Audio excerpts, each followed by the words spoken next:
Hello everyone, welcome to प्रगतिशील classes. और कैसे हो आप सब? ठीक हो गए?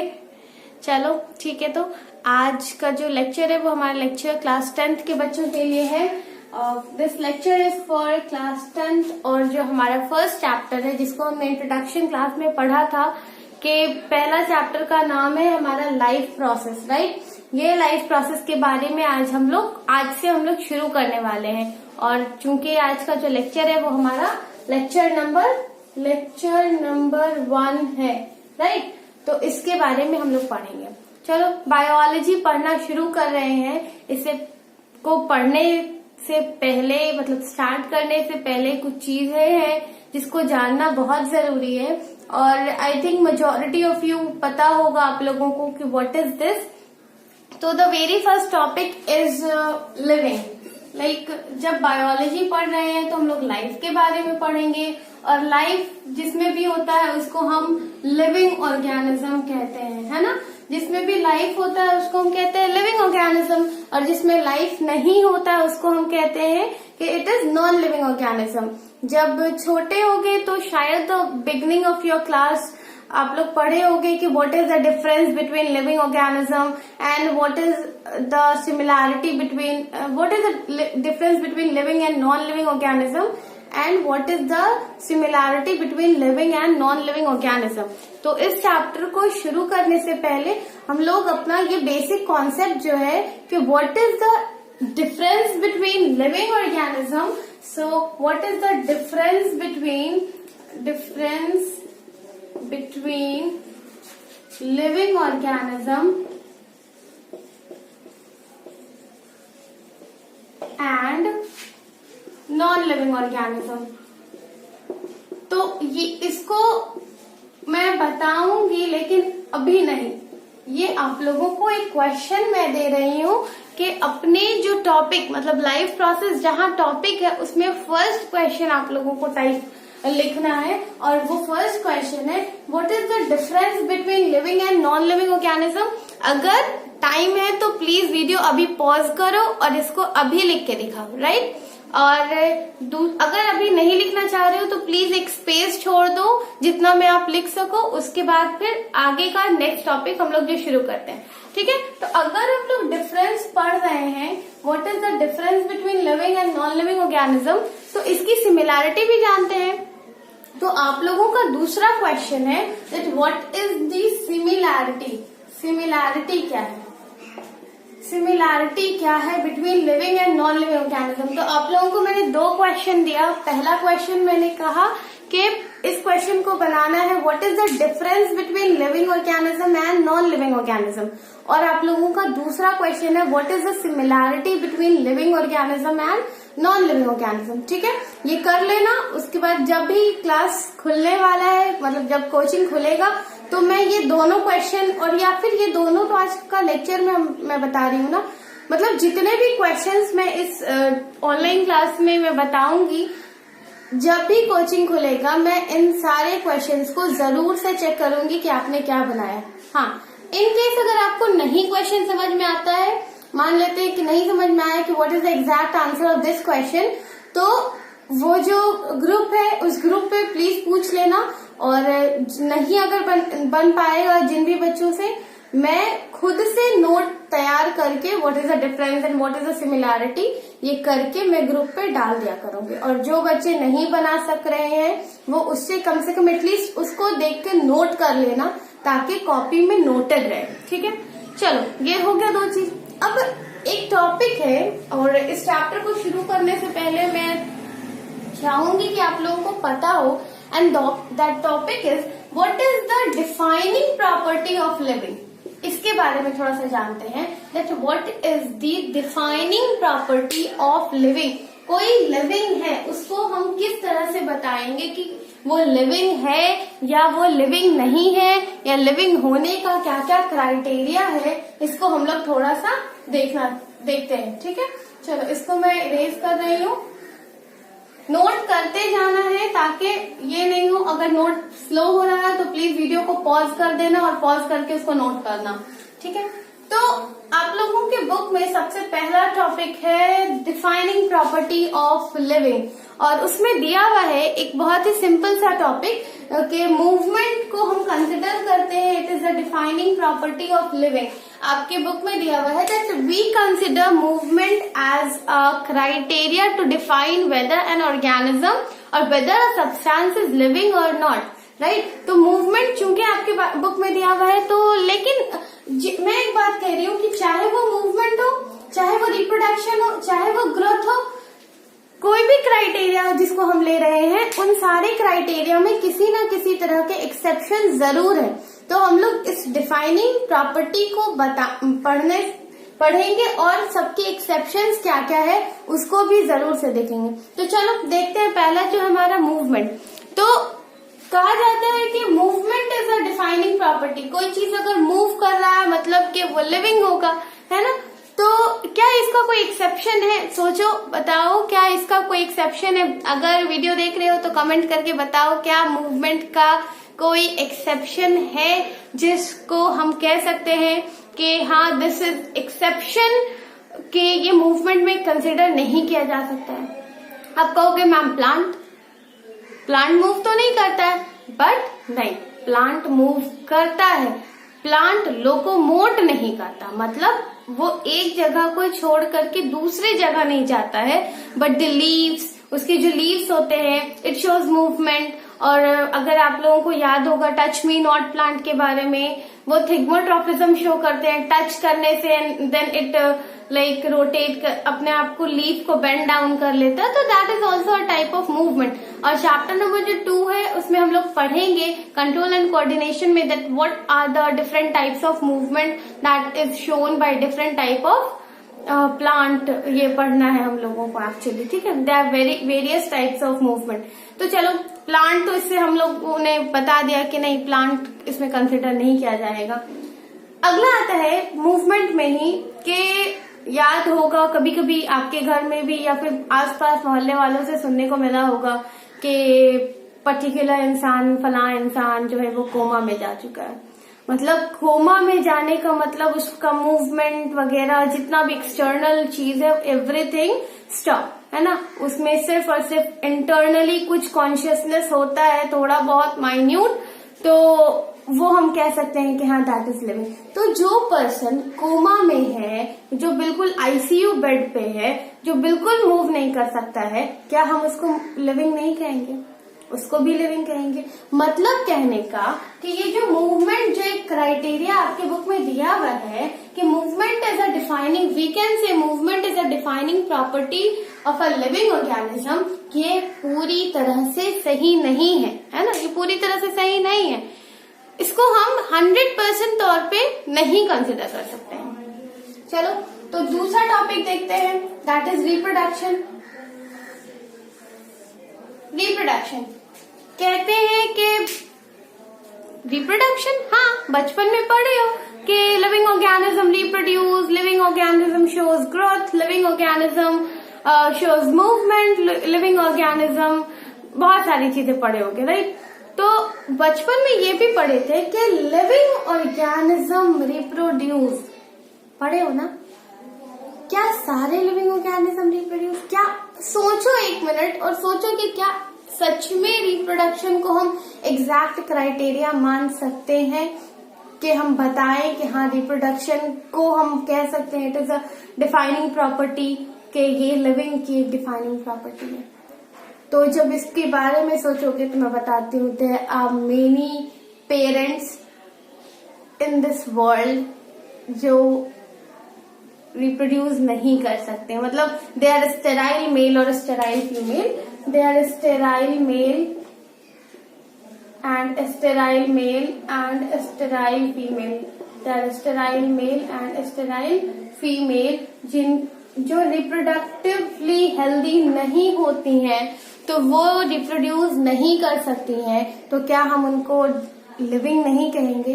अगर हम रिप्रोडक्शन को डिफाइनिंग प्रॉपर्टी कह रहे हैं कि reproduction is a defining property of a living organism, तो वो जो स्टेराइल मेल है, जो अपने लाइफ में कभी भी स्टेराइल फीमेल है, जो अपने लाइफ में कभी भी कंसीव नहीं कर सकेंगी, तो क्या वो लिविंग नहीं है? वो भी लिविंग है। लेकिन एग्जाम्पल के बाद पता चला दैट रिप्रोडक्शन को भी हम नहीं बता सकते हैं that it is a defining property of living organism. एक बहुत अच्छा एग्जाम्पल है and that example is, note कर लेना प्लीज इसको, पहले पांचों प्रॉपर्टी जो मैंने लिखा है वो लिख लेना, फिर उसके बाद मैं आप लोगों को बताती जाऊंगी। चलो, एक आजकल का जो टाइम है बहुत ज्यादा टेक्नोलॉजी एडवांसमेंट है, बहुत एडवांस हो गया है हमारा टेक्नोलॉजी,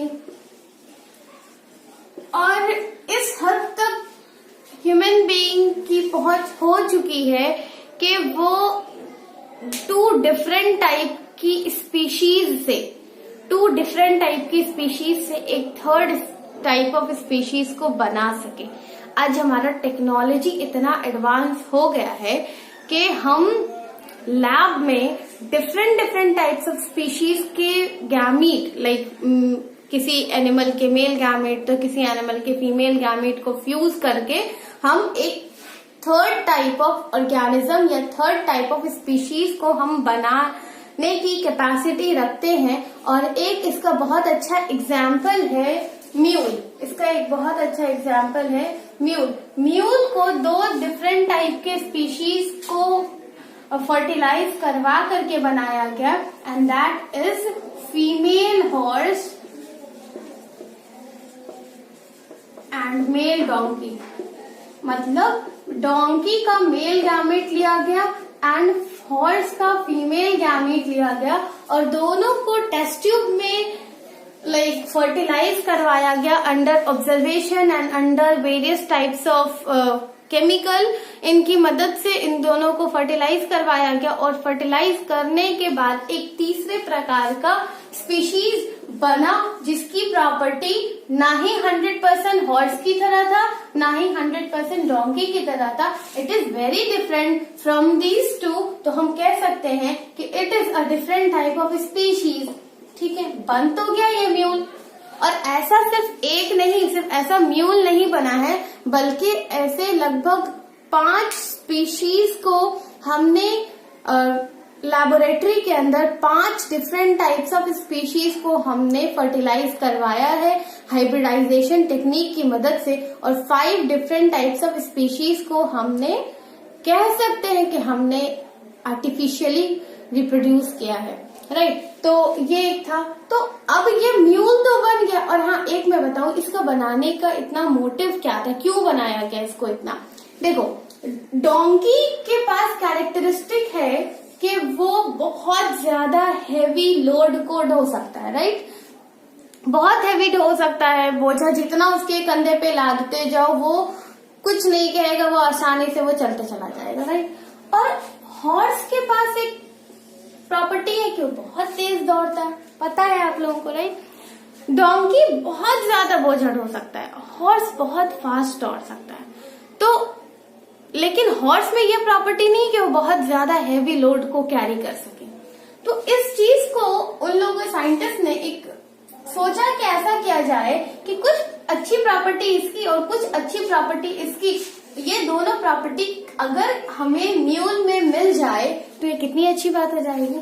और for the grace of God कहूंगी, म्यूल में वो दोनों कैरेक्टरिस्टिक आ गया कि म्यूल बहुत हेवी लोड भी ढो सकता है और बहुत तेज दौड़ सकता है। मतलब एज कंपेयर टू डोंकी वो ज्यादा फास्ट दौड़ सकता है और एज कंपेयर टू हॉर्स वो ज्यादा कैरी कर सकता है गुड्स को। बहुत अच्छा हुआ, बहुत अच्छी बात है कि चलो म्यूल हमने हाइब्रिडाइजेशन टेक्निक की वजह से हमने म्यूल को बनाया। लेकिन क्या ये म्यूल आगे फर्दर रिप्रोडक्शन के प्रोसेस में इन्वॉल्व हो सकते हैं? नहीं, ये म्यूल स्टेराइल होता है। ये म्यूल फिर फर्दर रिप्रोडक्शन के प्रोसेस में इन्वॉल्व नहीं हो सकता है। तो अगर हम रिप्रोडक्शन को डिफाइनिंग प्रॉपर्टी के तौर पे बता रहे हैं तो फिर हमें कहना पड़ेगा कि mule is not living organism.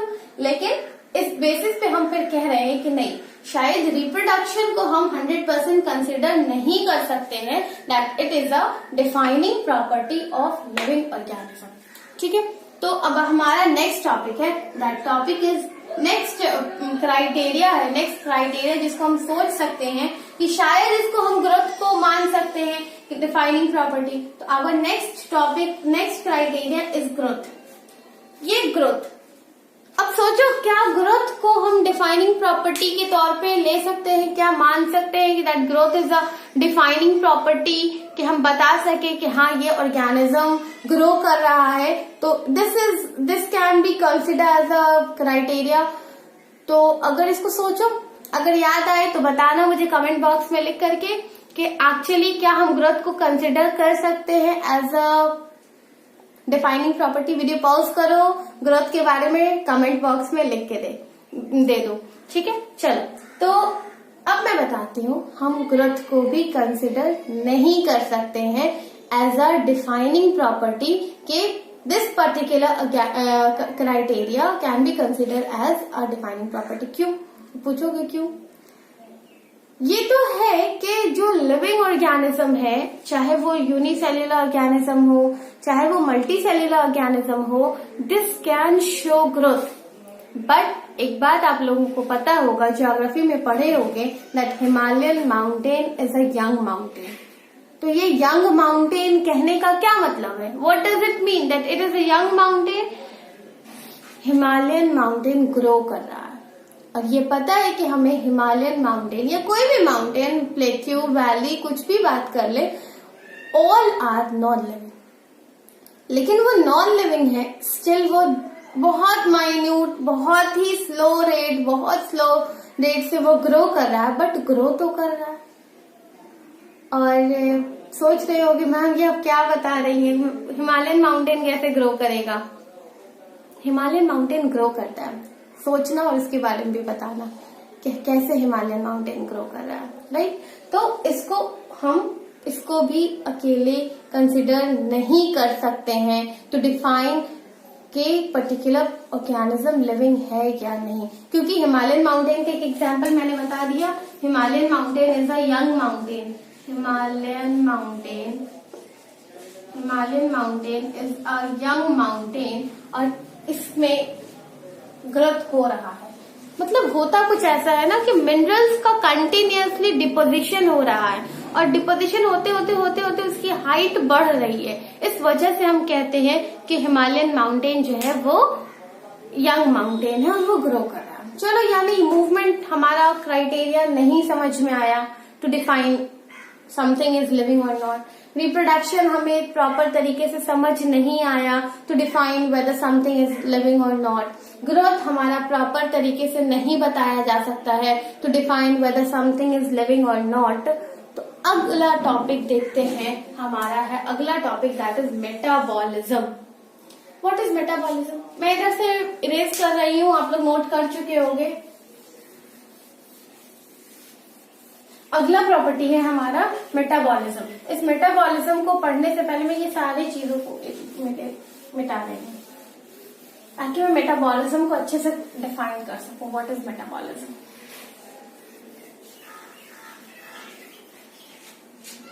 देखो, मेटाबॉलिज्म, इस चीज को समझना है, ठीक है? ये है क्या?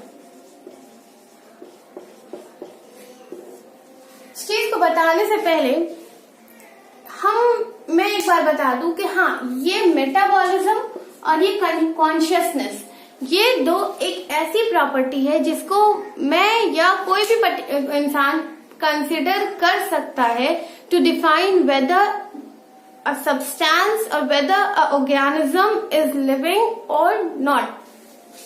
कोई लिविंग है या नॉन लिविंग है, ये दो ऐसा क्राइटेरिया, प्लीज इसको हाईलाइट कर लेना, रेड पेन से अंडरलाइन कर लेना, इस तरह से बॉक्स में डाल लेना, ताकि दिमाग में रहे कि मेटाबॉलिज्म एंड कॉन्शियसनेस ये तो ऐसा प्रॉपर्टी है जिसकी वजह से हम बता सकते हैं whether an organism is living और नॉन लिविंग। ये किसी भी एक्सेप्शन के साथ हम नॉन लिविंग में नहीं कंसिडर कर सकते हैं। कोई ऐसा एक्सेप्शन नहीं है जिसको हम कह सके कि मेटाबॉलिज्म फला नॉन लिविंग ऑर्गेनिज्म में पाया जाता है या कॉन्शियसनेस फला नॉन लिविंग ऑर्गेनिज्म में पाया जाता है। ये दोनों पॉइंट सिर्फ और सिर्फ लिविंग में ही पाया जाएगा।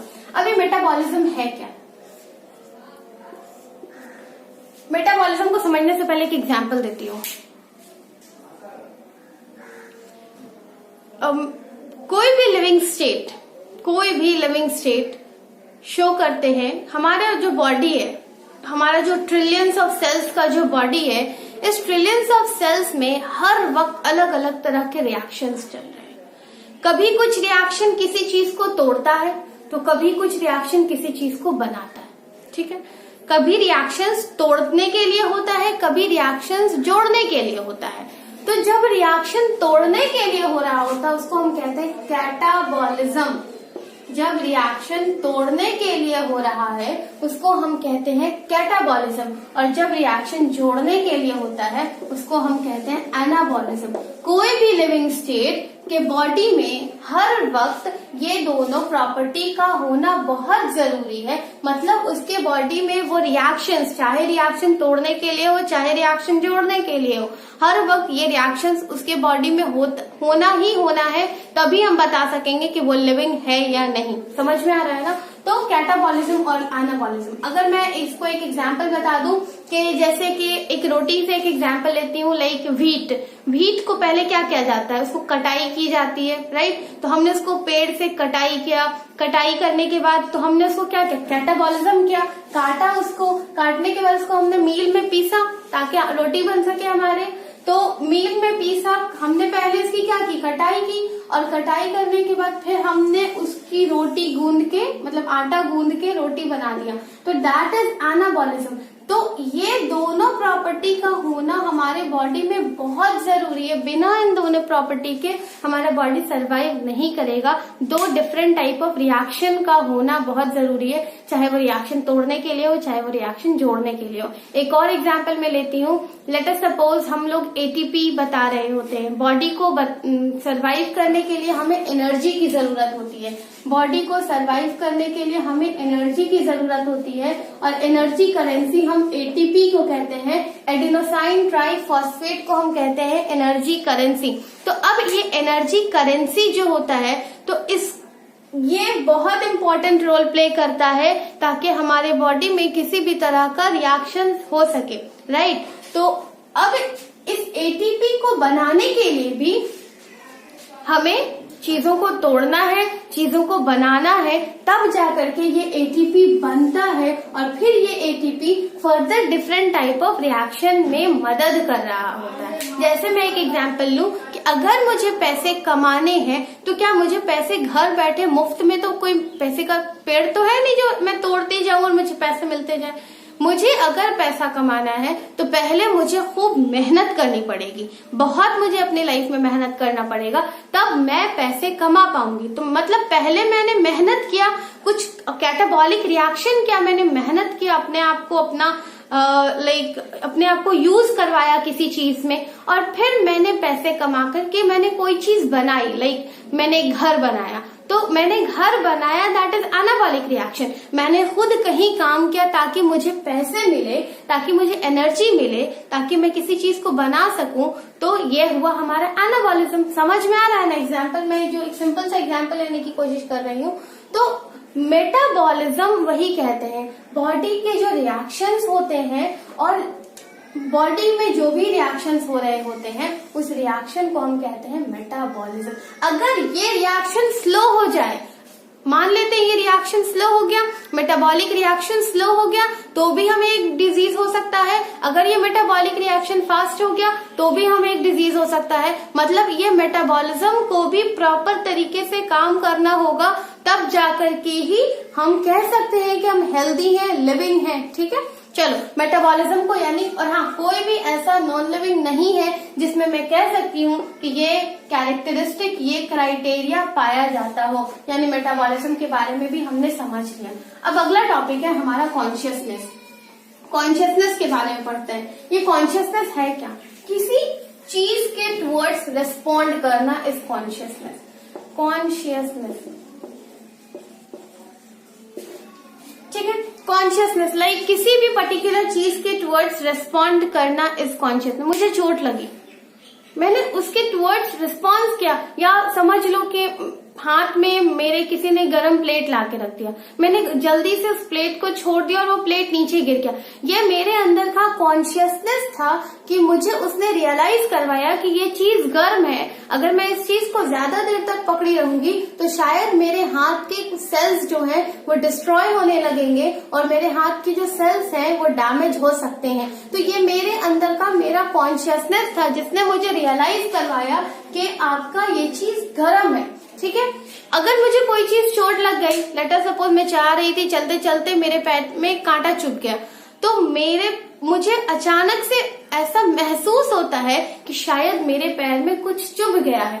ठीक है ना, तो ये मेरा कॉन्शियसनेस था। अगर मैं कहूं कि मुझे रियलाइज नहीं होगा, कांटा चुभा रहेगा, उससे ब्लीडिंग कंटिन्यूअसली होती रहेगी और मुझे पता भी नहीं चलेगा, तो ये भी एक प्रॉब्लम हो जाएगा। इस वजह से कॉन्शियसनेस होना भी बहुत ज्यादा जरूरी है टू डिफाइन के कोई पर्टिकुलर ऑर्गेनिज्म लिविंग है या नहीं। और ये भी क्राइटेरिया सिर्फ और सिर्फ लिविंग ऑर्गेनिज्म में ही पाया जाता है। तो हमने 5 डिफाइनिंग प्रॉपर्टी जो था हमने पढ़ लिया, वेरी इंपॉर्टेंट था ये प्रॉपर्टी। हमने 3 को ये भी देख लिया कि हम 3 को अलोन कंसिडर नहीं कर सकते हैं कि ये particular property can not define alone, हर के साथ एक एक एक्सेप्शन है। सिर्फ मेटाबॉलिज्म और कॉन्शियसनेस, ये 2 ऐसा प्रॉपर्टी है जिसको हम बता सकते हैं कि ये प्रॉपर्टी किसी भी एक्सेप्शन के साथ नहीं आता है। ठीक है, अब अगला टॉपिक हम लोग देखते।